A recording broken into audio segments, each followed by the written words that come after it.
Is it just a thing that whenever you want to put your hair into a messy bun, you suddenly are unable to make one look presentable? Because I've been fiddling with this thing for 20 minutes. Hey guys, my name is Nat. I hope you're having a terrific day today, and for this video we are going to be doing the required mid-year book freakout tag. Before we get into anything bookish, however, make sure to hit like and subscribe down below, as well as tell me in the comments what is the best sequel you've read so far this year. It is that time of year again. Like I said, it is required. This is a booktube staple tag. Everybody makes time for it. So of course I had to work it in myself. Let me first say, I did my best to try not to repeat any of the same books for questions because I didn't want to just be talking about the same 5 books ad nauseum for you guys, but I will admit that didn't always work, and I do have a few repeats here and there. Hopping right into the questions. First up, best book you've read so far in 2022. I'm sorry, you want me to pick one? First up is The Starless Sea by Erin Morgenstern, and I am so glad that this is up here. This was one of my 5-star predictions, and thank God it lived up to that. Erin Morgenstern's writing is absolutely perfect for me. It is so magical, whimsical. The atmosphere in this is outstanding. She really just takes you into this magical underground maze that is filled with all of the best things in the world. Comfy spots, warm tea, sweets, cats, and books. I had such a fun time with this one. I'm so glad I finally picked it up. I had a million annotations because, like I mentioned, writing absolutely out of this world. I ended up definitely identifying with the main character, and I was so invested in all of the stories we follow throughout this book. Absolutely, definitely one of my best books of the year so far. After that one is one that I think will probably surprise no one because this perfectly fits with a style and vibe of book that has absolutely taken over my channel, and that is The Wolf and the Woodsman by Ava Reid. Give me that creepy, nostalgic fairy tale feeling. In this case, I don't believe this is actually based on a fairy tale, but it is based on Hungarian and Jewish folklore, which gave me very similar feelings. On top of that, I think Ava Reid's character work in this was absolutely stunning. The political and religious discussions that take place in this were handled so well. I had such a fun ride with this one. The plot is definitely very slow moving in the first half and a lot faster in the second. Another that I had a million tabs in. Can you tell I've really jumped into my annotating stage of reading? I believe I gave this one a 4.5 technically, and it wasn't officially my favorite book that I read in that 1 month, but I loved this one so much. I continuously keep looking back on it. I cannot wait to read more of Ava Reid's work. Next question, best sequel you've read so far in 2022. Well, the major series I've been reading so far this year is actually a reread. So excluding those, I only really had a few books to look at and consider, but it was kind of hard to think of any book other than Our Violent Ends by Chloe Gong. I loved this. This was the second in the These Violent Delights duology, which is a Romeo and Juliet retelling set amongst warring gangs in 1920s China, and the tropes, fantastic. The character work, impeccable. I was still falling in love with these characters 75% through this book. And yet at the same time, all of them felt well developed, well created. The atmosphere in this one also incredibly impeccable. Can you tell I love vibes? I will read a book purely for vibes, as shown in the last 3 books discussed. I'll definitely give it to a lot of the reviewers I've heard who said that they did not enjoy this one because the first 150 pages felt exactly the same as the first book. Thankfully for me, I had about a year between reading both of them, so I didn't really have that issue, but I will say if you push through that first section, this definitely is a wild ride. It picks up especially in the second half, and I think the way she ended this managed to make it a perfect ending for the characters she'd established to us while also staying true to the Romeo and Juliet retelling. Across the board, I was so impressed with Gong's writing in this, and I cannot wait for the companion series, which I believe is Foul Lady Fortune, and is going to be following one of the characters from this book. I just had such a fun time with this one, and I'm so glad I have these gorgeous covers on my shelves. Next question.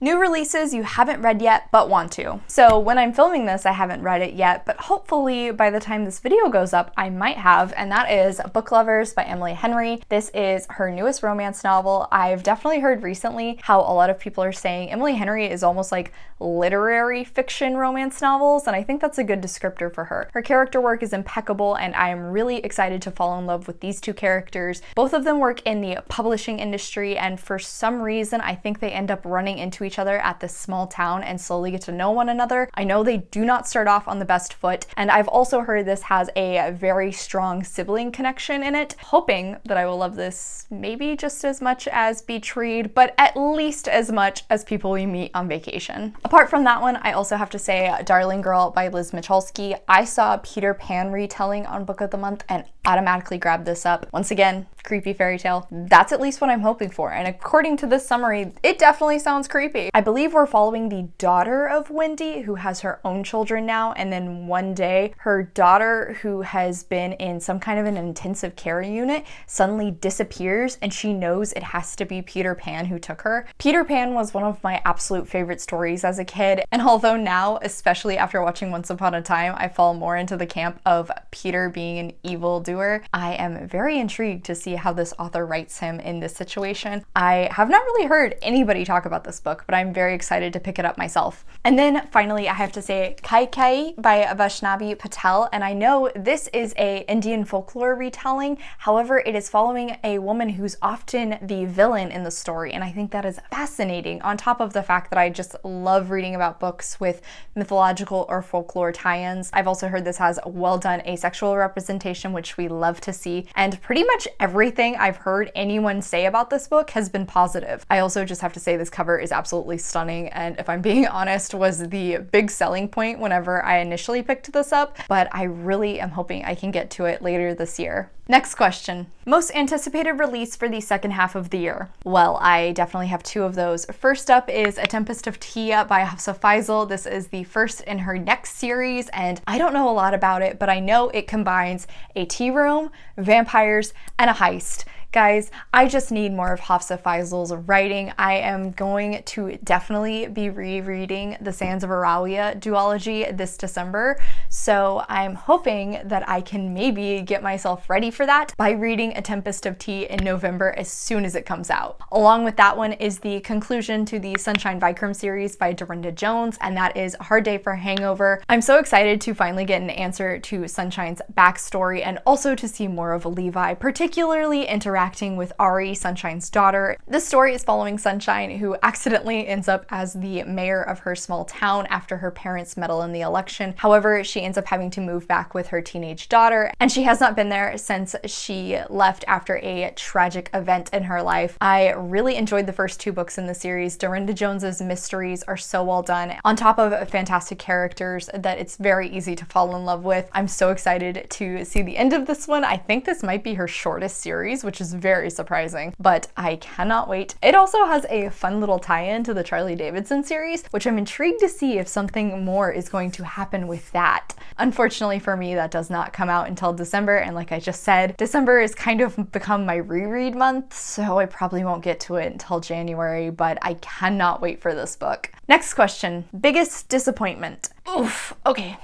This question always hurts, because you go into some of these books, you have high expectations, and then they let you down. And, well, if I'm being completely honest, both of the books I'm going to talk about here weren't exactly one-star reads. They just weren't quite as amazing as I was hyping them up to be to myself. First is A Botanist's Guide to Parties and Poisons by Kate Kavari. This was on my 10 books I wanted to get read in 2022 list. I just recently talked about it in my ARC reading vlog, so I'll put a link to that over there if you're interested in seeing a full review. Basically, my issue with this one boiled down to the fact that I went into this expecting a historical fiction mystery thriller, and instead what I got was a light historical fiction cozy mystery. I think the misalignment between my expectations and the reality of this book was a big part in why I was let down. Unfortunately, it just didn't really sell the historical element as much as I enjoy in that genre of stories. And then, as I said, it wasn't really a mystery thriller, it was definitely more of a cozy mystery. I do believe this is actually the start of a series, and it will probably become sort of a mystery of the week scenario. I still would recommend this book to people who are a fan of this genre. It just didn't quite meet with what I was wanting. On the opposite side is The Book of Cold Cases by Simone St. James. I have loved Simone St. James' two previous works that I've read, The Sundown Motel and Broken Girls. Unfortunately, this one just didn't quite live up to my love of those two. I still enjoyed it. Started very strong, but unfortunately the ending was just kind of lackluster for me. It felt pretty flat. I think the paranormal element was almost utilized as a plot device and less as a strong aspect in the story. While I liked the main characters, I didn't feel overly attached to either of them. I read this as a part of a Raid My Shelves video a few months ago, and I'll put a link to that in the cards if you're interested in a further review. Definitely go check that video out.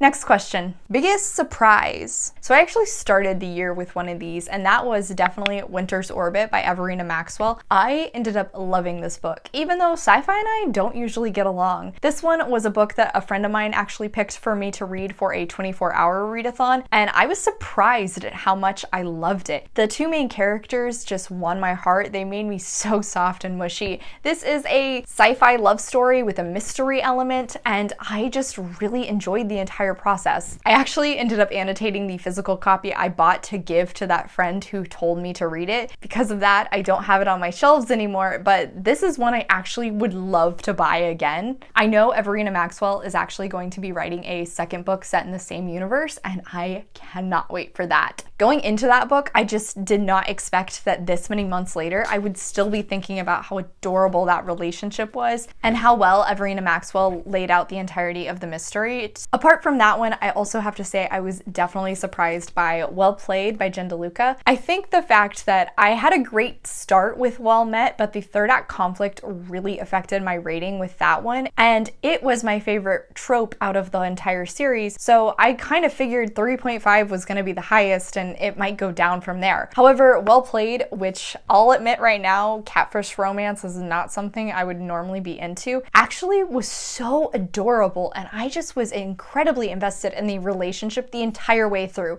The third act conflict actually felt like it made perfect sense. I saw it coming from a mile away, and the resolution to it felt way more well done. Like I just said, catfish romance. Did not go in thinking I was gonna have such a fun time with this one, but it was so stinking cute. It was so adorable. I loved 𝗖cie as a main character, and I really wanted her to have her happy ending. It was just so precious. So many of these tabs are pink and blue, which pink is cute and blue is romantic, and I think that showcases to you how freaking adorable this book is. Yeah, I did not expect to like this one more than Well Met, but this was actually 4 stars. Next question. Favorite new author, debut or new to you? Well, I have to say, Erin Morgenstern.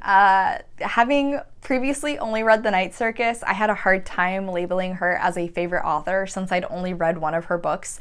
Now, having read both books she's published and loved them so much, I think I can officially cement her on my favorite author list. Without a doubt, I am definitely going to auto-buy whatever book she comes out with next. Next question. Newest fictional crush? Yeah, I don't really have one. I don't think this question really applies to me anymore. Next question. New favorite character? I also had a hard time with this one. I think I'm gonna go with Delilah Green from Delilah Green Doesn't Care. I just really enjoyed the characterization of her. I felt like I could relate to her incredibly well. I just think she was written in a way that was so realistic. But apart from that, I just really enjoyed her personality. She was funny, she was petty, she was very charismatic. Across the board, I definitely think if I ever met Delilah Green in real life, we would certainly be friends. So I guess I'm gonna go with her. Next question. Book that made you cry. So I don't know if a lot of people know this about me, but I am actually kind of a crybaby. I literally cried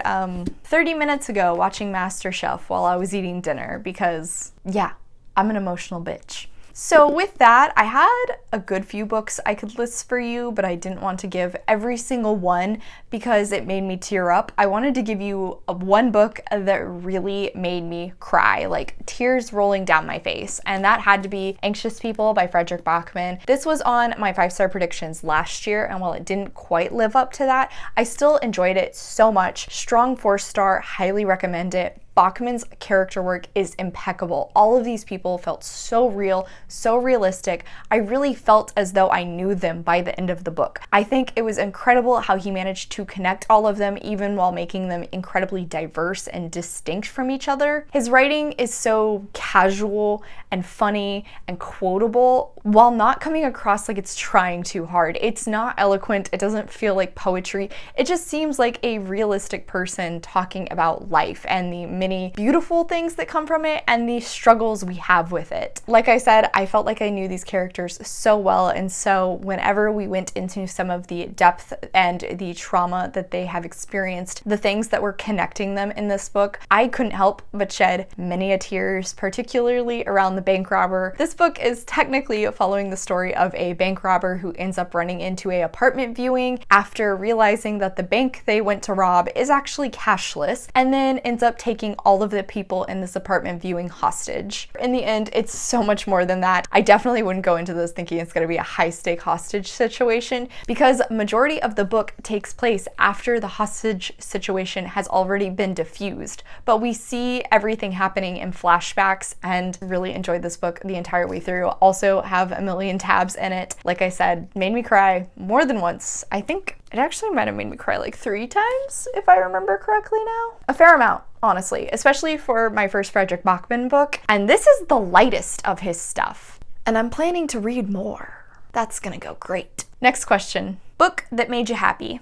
Once again, I have 2. First, I definitely have to say Concrete Rose by Angie Thomas. This is the prequel to The Hate U Give, and I wanted to pick this up because it is following Star's father, Maverick. Family was the strongest element in the first book, and I loved that about it so much. The Carter family just won my heart, every single one of them in that one, and I think it was incredible that Angie Thomas could make the characterization of Maverick so strong between the 2 books. This story is following Maverick, who just recently found out he is a father, while at the same time is still trying to work his way through high school and make some money on the side by dealing drugs.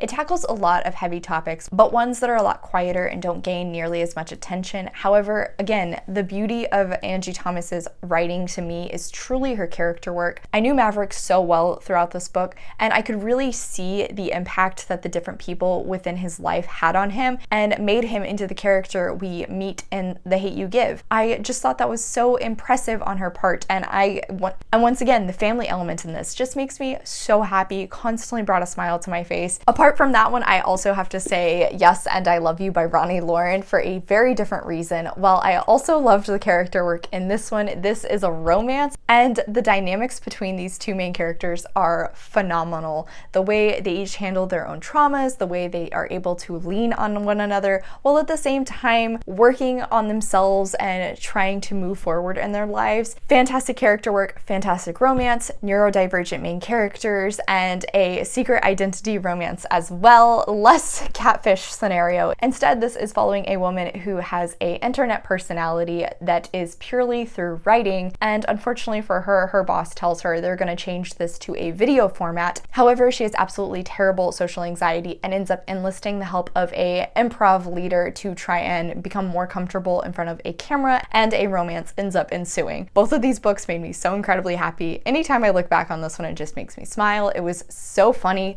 so cute, so sweet. Definitely made my entire weekend I was reading it. Next question. Most beautiful book you've bought so far this year or received? This is a really hard question because I love book covers. One that I definitely have to bring attention to because it falls outside of my usual preference is Skin of the Sea by Natasha Bowen. This is a stunning cover, but personally, I don't even usually like faces on my cover, and yet this is one of my favorites I've bought so far this year. I could also certainly say Our Violet Ends. This one was gifted to me by my friend Allie, another stunning cover. And as I mentioned previously, 𝗖cie is also totally gorgeous. So any of these 3, beautiful covers. Final question. What books do you need to read by the end of the year? Well, the only book I have left on my 10 books I want to get read in 2022, which has not come out yet, is The Midnight Library by Matt Haig. I've heard a million positive things about this. I do think the hype has kind of died down now, so hopefully that won't impact my opinion too much, but I really want to get this read. It's not very long. I honestly could probably knock it out in a week, but still haven't done that. I would also say the 2 books I mentioned from my most anticipated releases, which are the final 2 books on that 10 books list I just said, head. And then it would really be great if I could start working down that 5-star prediction list I recently made. Okay, y'all, so that is it for today. Thank you so much for coming to my channel. I really appreciate it. Make sure to hit like and subscribe down below. I have all my socials linked in the description if you're interested in keeping up with what I am reading. I come out with videos on Monday and Friday, but until then, I hope you continue to have a terrific day. Love you, bye!